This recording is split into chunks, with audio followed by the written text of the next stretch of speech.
La Guerra Fría fue un largo proceso ocurrido durante la segunda mitad del siglo XX. La Guerra Fría fue un proceso no bélico, sino de enfrentamiento indirecto entre las dos grandes superpotencias mundiales que surgieron después de la Segunda Guerra Mundial, Estados Unidos y la Unión Soviética, que apoyaron cada uno a distintos bandos de conflictos que ocurrieron en todo el mundo, como la guerra de Corea, la guerra de Vietnam o la guerra de Afganistán. El largo proceso que conocemos como Guerra Fría puede subdividirse en distintas etapas.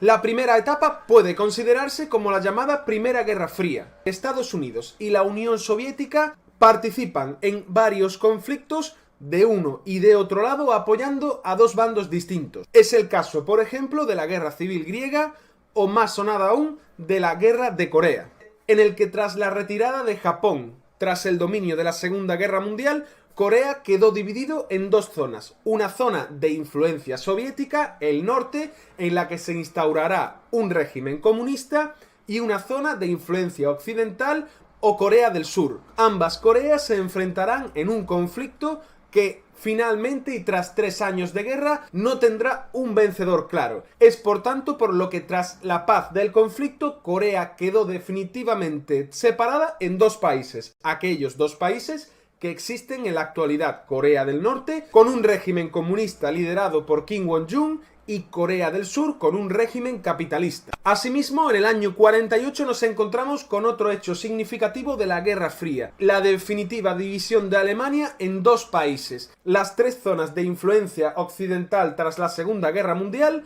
se unieron en la llamada República Federal Alemana, y la zona soviética de influencia comunista, como ya sabes, se unió en la llamada República Democrática Alemana. Ambos países coexistieron de manera diferente hasta el año 1989.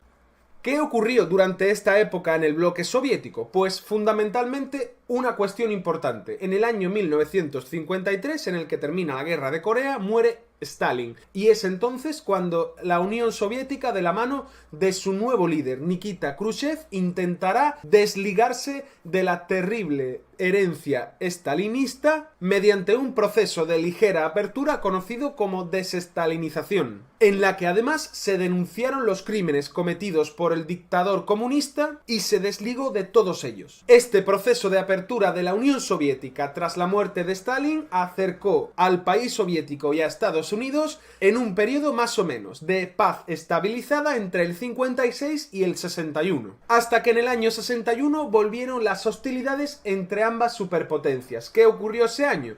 Pues por ejemplo el levantamiento del muro de Berlín. La ciudad de Berlín también estaba dividida a su vez en dos zonas: una zona de influencia soviética dentro de la República Democrática Alemana y una zona de influencia occidental que era como una isla rodeada por toda esta zona comunista alemana. Pues bien, ocurría que había una gran cantidad de personas que intentaban pasar de la zona comunista a la zona occidental de Berlín. Es por tanto por lo que el gobierno comunista de la República Democrática Alemana levantó un muro con la ayuda de la Unión Soviética para separar ambas partes de la ciudad de Berlín. Un muro que será el gran símbolo de la Guerra Fría. El levantamiento del muro de Berlín significó una nueva etapa dentro de la Guerra Fría. Una etapa en la que volvieron las hostilidades y volvieron Estados Unidos y la Unión Soviética a enfrentarse casi de forma directa. Ello ocurrió en el episodio más dramático y más trascendental de, digamos, toda la Guerra Fría: la crisis de los misiles de Cuba. El momento en el que más cerca el mundo estuvo de una devastadora y destructora tercera guerra mundial.